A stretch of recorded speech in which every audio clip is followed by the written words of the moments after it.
प्यारे अभ्यर्थियों नमस्कार। स्वागत है आप सभी का आपके अपने YouTube चैनल आर पे स्टडी फीवर में। तो सभी बीएसटीसी के अभ्यर्थी जल्दी से ज्वाइन हो जाइए। आज की शिक्षण अभिरुचि क्लास में आप सभी का स्वागत है। तो जितने भी मेरे भाई बहन बीएसटीसी 2022 की तैयारी कर रहे हैं जल्दी से ज्वाइन हो जाइए, क्योंकि बिना किसी देर को क्लास को जल्दी से हम शुरू करने वाले हैं। जल्दी से ज्वाइन हो जाइए सभी अभ्यर्थी। काफ़ी सारे अभ्यर्थी ज्वाइन हो चुके हैं। जल्दी से सभी अभ्यर्थी ज्वाइन हो जाइए, अपने साथियों में इस क्लास को शेयर कर दीजिए ताकि बिना किसी देर की क्लास को शुरू कर सके। शिक्षण अभिरुचि की आज की महत्वपूर्ण क्लास होने वाली है। जल्दी से ज्वाइन हो जाइए, बिना किसी देर के मैं क्लास को शुरू करने वाला हूँ। तो जल्दी से शुरू करते हैं क्लास को। पहला क्वेश्चन आपकी स्क्रीन के सामने है। पहला क्वेश्चन का ये आंसर काफ़ी सारे अभ्यर्थी देने लग गए हैं। तो पहला क्वेश्चन है दोस्तों, अध्यापक विद्यार्थियों में वैज्ञानिक दृष्टिकोण किस प्रकार पैदा कर सकते हैं। एक अध्यापक होने के नाते आपको बताना है कि अध्यापक जो है विद्यार्थियों में वैज्ञानिक दृष्टिकोण किस प्रकार पैदा कर सकते हैं। ऑप्शंस की बात करें, सभी ऑप्शंस को पढ़ना है अच्छे से। वैज्ञानिकों की उपलब्धियां बताकर, उनसे प्रैक्टिकल करवाकर, तीसरा ऑप्शन है प्रयोग करवाकर, निरीक्षण करके या फिर परिणाम निकालना, चौथा है विज्ञान संबंधी पुस्तकें पढ़वाकर। देखिए दोस्तों, इस प्रकार के जब भी प्रश्न आए ना तो सबसे पहले आपको नेगेटिव ऑप्शंस को सेलेक्ट करके बाहर कर देना है, ठीक है ना, क्योंकि इसमें मुझे काफ़ी सारे नेगेटिव ऑप्शंस देखते ही पता चल रहा है जो आप बाहर निकाल देंगे। जल्दी से इस प्रश्न का आंसर दीजिए सभी अभ्यर्थी। वैज्ञानिक दृष्टिकोण बच्चों में किस प्रकार पैदा किया जा सकता है, जल्दी से बताइए। तो ऑप्शंस को पढ़ते हैं। देखिए दोस्तों, पहला ऑप्शन कह रहा है वैज्ञानिकों की उपलब्धियां बताकर। देखिए दोस्तों, अगर आपको साइंटिस्ट बनना है, मान लीजिए साइंटिस्ट बनना है, तो क्या साइंटिस्ट के बारे में पढ़कर ही आप जो है वैज्ञानिक बन सकते हैं मतलब। तो ये ऑप्शन गलत हो जाएगा दोस्तों। किसी भी चीज़ को अगर आपको प्राप्त करना है तो उसके लिए मेहनत करनी पड़ेगी। वैज्ञानिकों की उपलब्धियां बताकर आपका वैज्ञानिक दृष्टिकोण विकसित नहीं हो सकता, इसलिए सीधा सीधा ये आंसर गलत हो जाएगा। अब एक और गलत ऑप्शन को सिलेक्ट करें। चौथा ऑप्शन देख सकते हैं। चौथा ऑप्शन कह रहा है विज्ञान संबंधी पुस्तकें पढ़वाकर। केवल इसके माध्यम से आप वैज्ञानिक दृष्टिकोण विकसित नहीं कर सकते। पुस्तकों के माध्यम से, केवल पुस्तकें पढ़ने से वैज्ञानिक दृष्टिकोण थोड़ी विकसित किया जा सकता है। तो दो ऑप्शन तो आपको गलत मिल गए। अब दोस्तों आपको दूसरे ऑप्शन और तीसरे ऑप्शन में सेलेक्ट करना है। अब तीसरा ऑप्शन कह रहा है प्रयोग करवाकर, निरीक्षण करके परिणाम निकालना। दोस्तों क्या इससे हम प्रैक्टिकल कह सकते हैं। प्रैक्टिकल के अंदर क्या होता है, प्रयोग करवाते हैं, निरीक्षण करवाते हैं, उसके बाद परिणाम निकलते हैं। तो सीधा सीधा दोस्तों तीसरे ऑप्शन को हम दूसरा ऑप्शन कह सकते हैं, यानी कि प्रैक्टिकल करवाकर। प्रैक्टिकल के अंदर ही प्रयोग करते हैं, निरीक्षण करते हैं, परिणाम निकलते हैं। तो दोस्तों ये और ये सीधा सीधा ऑप्शन कह रहा है, इसलिए दोस्तों ये दूसरा ऑप्शन इसका करेक्ट होगा, ठीक है ना। प्रैक्टिकल के माध्यम से अगर आपको वैज्ञानिक दृष्टिकोण विकसित करवाना है तो आपको प्रैक्टिकल करवाने होंगे। विज्ञान एक ऐसा सब्जेक्ट है जहां पर प्रैक्टिकल के माध्यम से ही वैज्ञानिक दृष्टिकोण पैदा किया जा सकता है। तो उम्मीद करता हूं सभी अभ्यर्थियों ने इसे सही किया होगा। ये आपको 3 नंबर दिलाएगा, और जबकि ये वाला ऑप्शन आपको 2 नंबर दिलाने वाला है, तो आपको तो 3 नंबर चाहिए, इसलिए दूसरा ऑप्शन जिस किसी ने सही किया उन सभी का करेक्ट हो जाएगा। तो जल्दी से बढ़ते अगले प्रश्न की ओर। दोस्तों इस क्लास में मैंने कुछ परिभाषाओं से रिलेटेड प्रश्न भी लगाए हैं जो कि शिक्षण अभिरुचि में पूछे जा सकते हैं। यहाँ पे पूछा गया है अध्यापन की किस विधि से सृजनशीलता का अभिवर्धन नहीं कर सकते। देखिए दोस्तों, प्रश्न आपके समझ में नहीं आ रहा होगा, लेकिन जब भी मैं इसका मतलब बताऊंगा ना आपको, तो आपको प्रश्न समझ में भी आ जाएगा और इसका उत्तर भी आप दे देंगे। तो अध्यापन की किस विधि से सृजनशीलता का अभिवर्धन नहीं कर सकते। व्याख्यान विधि, खेल विधि, खोज विधि या फिर प्रोजेक्ट विधि। देखिए सृजनशीलता का अभिवर्धन, अभिवर्धन का मतलब है विकास, ठीक है ना। विकास को किस प्रकार से आप निर्मित कर सकते हैं सृजनशीलता का। तो यहाँ पे पूछा गया अध्यापन की किस विधि से सृजनशीलता का अभिवर्धन नहीं कर सकते, यानी कि सृजनशीलता विकसित नहीं कर सकते हैं। तो इनमें से कौन सी विधि है जिससे सृजनशीलता विकसित नहीं होती है, तो आपको ये बताना है। जल्दी से आंसर बताए। देखिए काफी सारे अभ्यर्थी आंसर दे रहे हैं। देखिए दोस्तों, खेल विधि, खोज विधि और प्रोजेक्ट विधि, ये तीनों विधियां ऐसी है जिसमें सृजनशीलता का विकास होता है, सृजनशीलता की बढ़ोतरी होती है। लेकिन व्याख्यान विधि दोस्तों इसके बिल्कुल विपरीत है। सृजनशीलता का इससे अभिवर्धन नहीं होता है, इससे विकास नहीं होता है। इसलिए पहला ऑप्शन इसका बेहतरीन आंसर होगा जो आपको 3 नंबर दिलाएगा। बढ़िए अगले प्रश्न की ओर। तीसरा है यदि विद्यार्थी अनुशासनहीन हो जाए तो अध्यापक को क्या करना चाहिए। देखिए आप सभी को अध्यापक मानते हुए ये आंसर देने हैं। यदि कोई विद्यार्थी अनुशासनहीन हो जाए, इनडिसिप्लिन्ड हो जाए, तो अध्यापक को क्या करना चाहिए। पहला ऑप्शन है उनकी उपेक्षा करनी चाहिए, उनको सजा देनी चाहिए, कारण पता करना चाहिए या फिर प्राध्यापक को सूचित करना चाहिए। कौन सा करेक्ट आंसर होगा, जल्दी से बताइए। एक विद्यार्थी है आपकी कक्षा में जो अनुशासनहीन हो गया, तो आपको क्या करना चाहिए। तो देखिए ऑप्शंस को पढ़ते हैं। उनकी उपेक्षा करनी चाहिए, ये तो गलत हो जाएगा दोस्तों। कोई विद्यार्थी अगर गलत कर रहा है, या मान लीजिए कोई दूसरा व्यक्ति भी गलत कर रहा है, तो आप सीधे साधे उनकी उपेक्षा थोड़ी करेंगे। जी नहीं, ये तो गलत हो जाएगा। दूसरा उनको सजा देंगे। पनिशमेंट वाला कोई भी ऑप्शन, चाहे वो विद्यार्थी अगर कोई भी गलती करते हो तो भी आप उसे पनिशमेंट नहीं दे सकते, ये पूरा ऑप्शन गलत हो जाएगा। तीसरा, कारण पता करें, यही सबसे बेहतरीन आंसर होगा। चौथा कह रहा है प्राध्यापक को सूचित करेंगे। देखिए दोस्तों, प्राध्यापक को आप कब सूचित करेंगे, जब दोस्तों आपको कारण पता चल जाएगा कि विद्यार्थी अनुशासनहीन है, तो इसका कारण क्या है। सबसे पहले आप कारण पता करेंगे और अपने स्तर पर क्या कर सकते हैं वो करेंगे। उसके बाद भी अगर कोई विद्यार्थी सुधरता नहीं है तो आप प्राध्यापक को उसके बाद सूचित करेंगे। तो सबसे पहले दोस्तों आप कारण पता करेंगे, उसके बाद प्राध्यापक को सूचित करेंगे, इसलिए तीसरा ऑप्शन इसका करेक्ट आंसर होगा। उम्मीद करता हूं आपके समझ में आ जाएगा। अगला प्रश्न देखिए। अगला है दोस्तों, ऑपरेशन ब्लैक बोर्ड का क्या अर्थ है। यह भी परिभाषा से रिलेटेड मान सकते हैं, सीधा सीधा पूछा गया है। ऑपरेशन ब्लैक बोर्ड का क्या अर्थ है। प्राथमिक स्कूलों की सुविधाओं में सुधार। दूसरा, कम से कम 2 अध्यापकों की व्यवस्था। तीसरा, प्रत्येक स्कूल में ब्लैक बोर्ड की व्यवस्था। या फिर चौथा है, अध्यापकों के द्वारा ब्लैक बोर्ड का प्रयोग। तो कौन सा इसका करेक्ट आंसर हो जाएगा। इसमें ज्यादा बताने की बात नहीं है, सीधा सीधा इसका आंसर बता दीजिए। काफी सारे अभ्यर्थी गलत आंसर दे रहे हैं तो कुछ सही भी दे रहे हैं। ऑपरेशन ब्लैक बोर्ड का अर्थ आपको बताना है। तो देखिए दोस्तों, प्राथमिक स्कूलों में जो है सुविधाओं में इंप्रूवमेंट्स करना, ठीक है ना, सुविधाओं में सुधार करना, जो भी फैसिलिटीज है उनमें सुधार करना, इसी को ही ऑपरेशन ब्लैक बोर्ड कहा जाता है। तो पहला ऑप्शन इसका बिल्कुल करेक्ट हो जाएगा। चलिए बढ़ते हैं अगले प्रश्न की ओर। अगला प्रश्न है, राष्ट्र के विकास में बड़ी रुकावट क्या है। राष्ट्र के विकास में सबसे बड़ी रुकावट क्या है आपको बताना है। निर्धनता, ज्ञान का विस्फोट, निरक्षरता, अपर्याप्त पोषण। क्या हो जाएगा करेक्ट आंसर, जल्दी से बताइए। राष्ट्र के विकास में सबसे बड़ी रुकावट, तो सीधा सीधा आंसर बताइए दोस्तों, क्या हो जाएगा। देखिए दोस्तों, न केवल राष्ट्र के विकास में बल्कि किसी राष्ट्र का सामाजिक, आर्थिक या फिर राजनीतिक किसी भी प्रकार का अगर आपको विकास करना है तो उसमें दोस्तों सबसे बड़ी जो रुकावट होती है वो है निरक्षरता, यानी कि अनपढ़। जो भी अनपढ़ व्यक्ति है, हालांकि वर्तमान परिप्रेक्ष्य में देखें तो काफी सारे अनपढ़ लोग जो हैं राजनीति में हिस्सा ले रहे हैं, राजनीति में हिस्सा ले रहे हैं, जिससे राजनीतिक विकास तो हो रहा है लेकिन दोस्तों राष्ट्र का विकास नहीं हो रहा है। तो राष्ट्र के विकास में जो सबसे बड़ी बाधा है, सबसे बड़ी रुकावट है, वो निरक्षरता को माना जाता है। निर्धनता उतनी बड़ी बाधा नहीं है, ज्ञान का विस्फोट भी नहीं है, अपर्याप्त पोषण भी नहीं है, लेकिन दोस्तों अगर कोई बंदा निरक्षर रहता है, अनपढ़ रहता है, तो वो राष्ट्र के विकास में सबसे बड़ी बाधा कहलाता है। उसे पशु के बराबर समझा जाता है, उसे पशु के बारे में समझा जाता है, या कि पशु के बराबर उसे समझा जाता है। तो निरक्षरता इसका बिल्कुल करेक्ट आंसर हो जाएगा। चलिए बढ़ते अगले प्रश्न की ओर। अच्छे अध्यापक किस प्रकार पहचाने जाते हैं।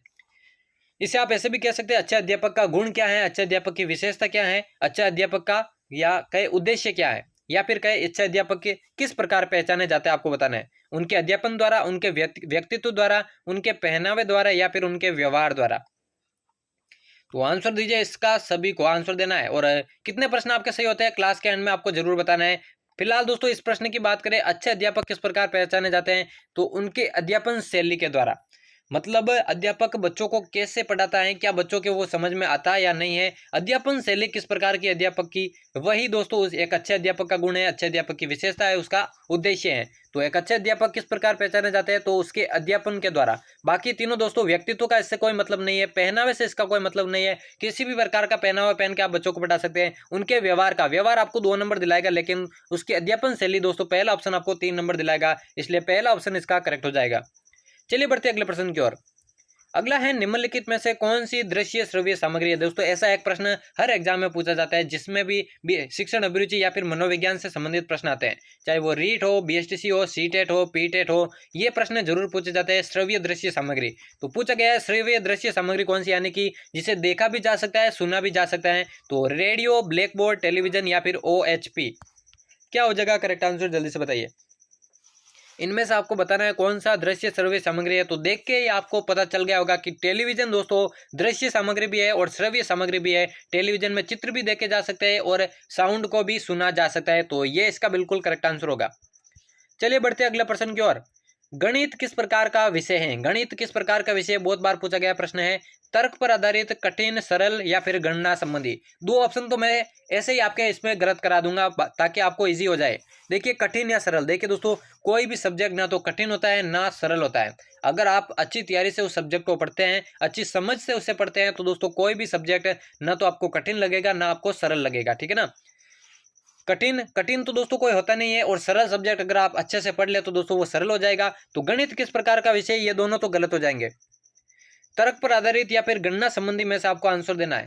तो दोनों में से क्या हो जाएगा करेक्ट आंसर, जल्दी से बताएं। देखिए दोस्तों गणित में क्या होती है, गणना होती है, ठीक है ना, संख्याओं की गणना होती है, तो गणना संबंधी बिल्कुल इसका करेक्ट आंसर हो जाएगा। सीधा सीधा इसका आंसर आपको देना है। चलिए बढ़ते हैं अगले प्रश्न की ओर। अगला है, समाचार पत्रों में आप किस प्रकार की सामग्री पढ़ना पसंद करते हैं? देखिए, ये केवल शिक्षक के लिए नहीं है, बाकी सभी के लिए, ठीक है ना। जितने भी जो शिक्षक के अलावा व्यक्ति हैं, उन सभी के लिए ये महत्वपूर्ण है। वैसे आपको शिक्षक होने के नाते इस प्रश्न को पढ़ना है कि समाचार पत्रों में आप किस प्रकार की सामग्री पढ़ना पसंद करेंगे। मनोरंजन संबंधी, राजनीतिक, विज्ञापन या फिर नई खोज और नई पद्धतियों से संबंधित। देखिए दोस्तों, इस प्रश्न का मैं चाहता हूं कोई भी गलत आंसर ना दे, क्योंकि इतना हार्ड ये प्रश्न नहीं है, अच्छी समझ पर आधारित प्रश्न है, तो सभी को इसका करेक्ट आंसर देना है। और अपना अपना आंसर अलग अलग देना है। ऐसा नहीं कि किसी दूसरे बंदे का आंसर देख लिया और उसके बाद आपने आंसर देना शुरू कर दिया, वो आपको नहीं करना है। तो देखिए दोस्तों, मनोरंजन संबंधी सामग्री आप पढ़ना पसंद नहीं करेंगे, क्योंकि समाचार पत्र दोस्तों इसके लिए नहीं है। समाचार पत्र दोस्तों क्या है, नई खोज, नई पद्धतियों, जितना भी, यानी कि एक राष्ट्र के अंदर क्या क्या नई चीजें आ रही है, क्या क्या विकास हो रहा है राष्ट्र के अंदर, नई खोजें, नई पद्धतियां, उनके बारे में दोस्तों जानकारी प्राप्त करना, यही आप समाचार पत्र का, या कहे समाचार पत्र हम देखते क्यों हैं, इसी कारण देखते हैं कि सुबह सुबह जो सारी न्यूज है वो सुबह के अखबार में, सुबह के समाचार पत्र में आपको मिल जाती है। एक राष्ट्र के बारे में सारी जानकारी मिल जाती है। इसलिए दोस्तों यही इसका सबसे बेहतरीन आंसर है, जो आपको 3 नंबर दिलाने वाला है। उम्मीद करता हूं आपको समझ में आ गया होगा। अगला प्रश्न देखिए। अगला है, अध्यापन और सीखने की प्रक्रिया में वाद विवाद कब उपयोगी है? यानी कि जो डिबेट होती है कक्षा में, वाद विवाद होते हैं, तो अध्यापन और सीखने की प्रक्रिया में वाद विवाद कब उपयोगी हो जाता है? प्रत्येक उसमें भाग ले, यानी कि प्रत्येक बच्चा उस वाद विवाद में भाग ले, तब वो उपयोगी बनता है। दूसरा है, उससे उत्तेजना उत्पन्न हो। उत्तेजना का मतलब उससे गुस्सा उत्पन्न हो। जैसे दो पक्ष आपस में वाद विवाद करते हैं, तो एक पक्ष की बातें अगर दूसरे पक्ष को खराब लगे तो उनमें उत्तेजना उत्पन्न हो जाती है, यानी कि वो गलत ठहराने लगते हैं। तो ऐसा नहीं होना चाहिए, उससे उत्तेजना उत्पन्न हो। तीसरा, इसमें विचार द्विपन हो, यानी कि दोनों के विचारों की प्रधानता होनी चाहिए। ऐसा नहीं कि एक पक्ष में जो है, इसमें जो है वो कहते हैं ना, एक पक्ष का व्यवहार आपको लेना चाहिए, जी नहीं, दोनों पक्षों का आपको बराबरी का महत्व देना चाहिए, दोनों पक्षों को आपको बराबर समझना चाहिए। चौथा है, सभी विचारों के समावेश में निर्णय हो, यानी कि सभी विचारों के समावेश में निर्णय पर पहुंचे, यानी कि सभी विचारों, दोनों पक्षों के विचारों को ध्यान में रखते हुए निर्णय पर पहुंचे। यही क्या इसका करेक्ट आंसर होगा। तो वाद विवाद कब उपयोगी हो जाता है, आपको आंसर बताना है। तो देखिए दोस्तों, इनमें सभी ऑप्शन आपको सही लगेंगे, सभी ऑप्शन आपको सही लगेंगे। प्रत्येक उसमें भाग ले, बिल्कुल दोस्तों, सभी को इसमें भाग लेना चाहिए। इससे उत्तेजना उत्पन्न हो, यह भी सही है, बिल्कुल उत्तेजना उत्पन्न नहीं होनी चाहिए। तीसरा, इसमें विचार द्विपन हो, यानी दोनों के विचारों की प्रधानता होनी चाहिए। चौथा है, सभी विचारों के समावेश में निर्णय पर पहुंचे। तो दोस्तों, तीनों से बेहतर आंसर जो मुझे लगता है वो हो जाएगा चौथा, यानी कि सभी विचारों को ध्यान में रखते हुए अंत में जो निर्णय होता है वही दोस्तों वाद विवाद के लिए उपयोगी साबित हो सकता है। तो चौथा ऑप्शन इसका करेक्ट आंसर होगा, जो आपको 3 नंबर दिलाएगा। बाकी ऑप्शन भी सही है, लेकिन दोस्तों ये आपको 2 नंबर 1 नंबर दिलाने वाला है, जबकि आपको 3 नंबर चाहिए, तो चौथा ऑप्शन आपको पूरे 3 नंबर दिलाएगा। चलिए बढ़ते हैं अगले प्रश्न की ओर। अगला है, निम्नलिखित में से कौन सा प्रश्न अच्छा प्रश्न नहीं है?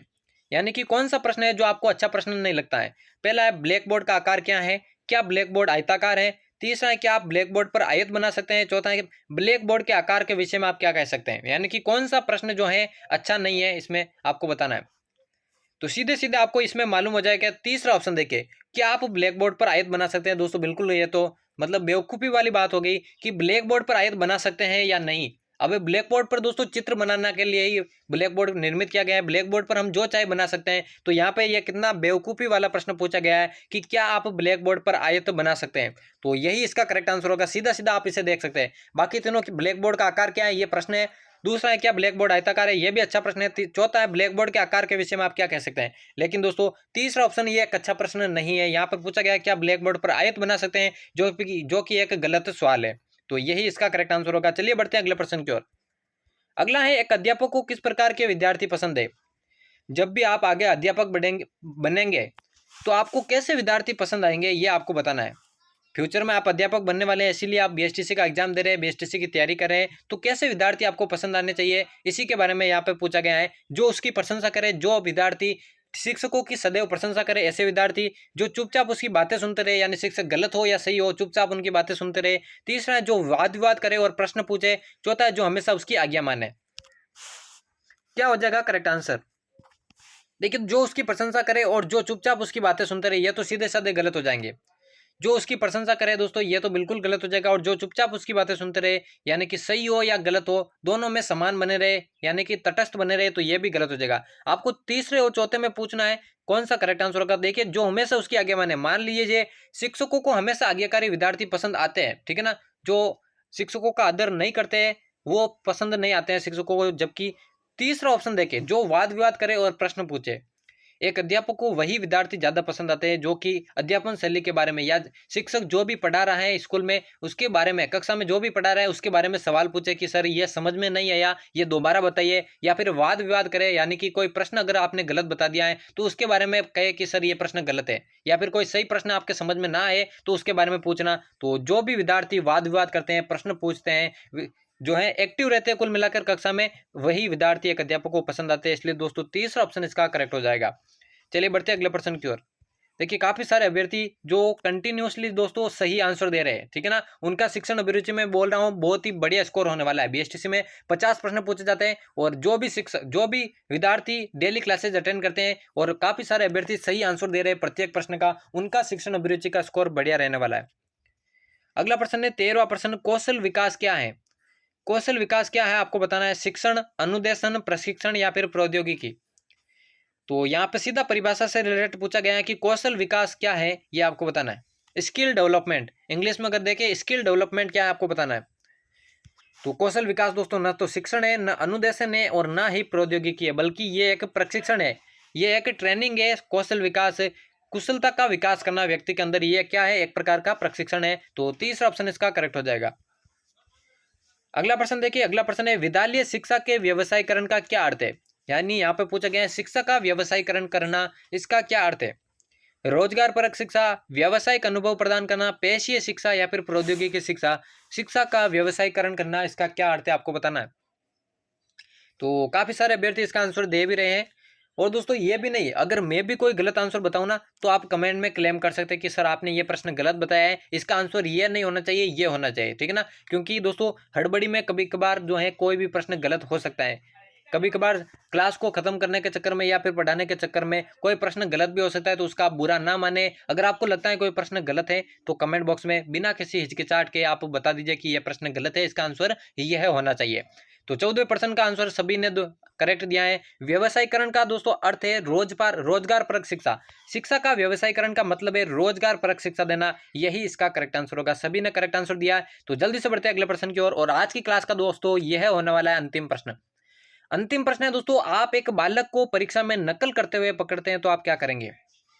तो देखिए दोस्तों 15 में से कितने आपके करेक्ट होते हैं। दोस्तों बीएसटीसी का एग्जाम बहुत दूर नहीं है, ठीक है ना, बहुत दूर नहीं है। 7 सितंबर तक आपके एग्जाम फॉर्म भरे जाएंगे, ठीक है ना। हो सकता है 2-3 दिन और बढ़ जाए आगे डेट, मान लीजिए 10 सितंबर तक, 10 सितंबर तक डेट आगे बढ़ सकती है। उसके बाद दोस्तों आपके एडमिट कार्ड निकल जाएंगे, एग्जाम डेट भी घोषित हो जाएगी। तो सितंबर के मुझे लगता है लास्ट वीक में, सितंबर के लास्ट वीक में आपका एग्जाम होगा, ऐसा मुझे लगता है। तो बहुत ही कम टाइम बचा है, जल्दी से तैयारी कर लीजिए। जितना भी टाइम आपके पास बचा है सारी अपनी बीएसटीसी की तैयारी में लगा दीजिए। कोई प्रश्न बीएसटीसी से की तैयारी से रिलेटेड या फिर बीएसटीसी से रिलेटेड आपके मन में है तो बेझिझक दोस्तों कमेंट बॉक्स में पूछेगा, मैं तुरंत उसका आंसर देने की पूरी कोशिश करूंगा। आपके लिए मैं पूरी तरह से समर्पित हूँ। तो 15वां प्रश्न आप देख सकते हैं दोस्तों, आप एक बालक को परीक्षा में नकल करते हुए पकड़ते हैं तो आप क्या करेंगे? उस पर ध्यान नहीं देंगे, उसे चेतावनी देकर नकल न करने को कहेंगे, उसे परीक्षा नहीं देने देंगे या फिर उसे नीचा दिखाएंगे। देखिए दोस्तों 3 प्रश्न, 3 ऑप्शन इसमें सीधे साधे नेगेटिव है। उस पर ध्यान नहीं देंगे, ये तो पूरा गलत हो जाएगा। तीसरा, उसे परीक्षा भी नहीं देने देंगे, ये भी गलत हो जाएगा। चौथा, उसे नीचा दिखाएंगे, ये भी गलत हो जाएगा। देखिए दोस्तों इसमें समझाने वाली कोई बात नहीं है, ये तीनों ऑप्शन आपको सीधा मालूम हो रहे हैं कि गलत है। जो सबसे बेहतरीन आंसर है, उसे चेतावनी देकर नकल न करने को कहेंगे, उसे समझाएंगे कि बच्चा नकल करने से जो है आपका भविष्य सुधर नहीं सकता, ठीक है ना, आपका भविष्य खतरे में पड़ सकता है। आपको अच्छे से पढ़ना है, नकल पर फोकस नहीं करना। तो उसे चेतावनी भी देंगे और उसे समझाएंगे भी। तो यही इसका करेक्ट आंसर होगा। तो आज की क्लास को यहीं समाप्त करते हैं दोस्तों। उम्मीद करता हूं आज की क्लास आपको पसंद आई होगी। शिक्षण अभिरुचि की ऐसी क्लासेज आपको चैनल पर आगे भी देखने को मिलेगी। तो अपने सभी साथियों में इस क्लास को शेयर कर देना। चैनल को अभी तक सब्सक्राइब नहीं किया तो जल्दी से सब्सक्राइब करके बेल आइकन को प्रेस कर देना। आपको ढेर सारी बधाइयां, बीएसटीसी में आपका सिलेक्शन जरूर होगा अगर आप मेहनत से, दिल से मेहनत करते हैं। तो दोस्तों मिलते हैं किसी और नई क्लास में, तब तक लेते हैं अलविदा, धन्यवाद।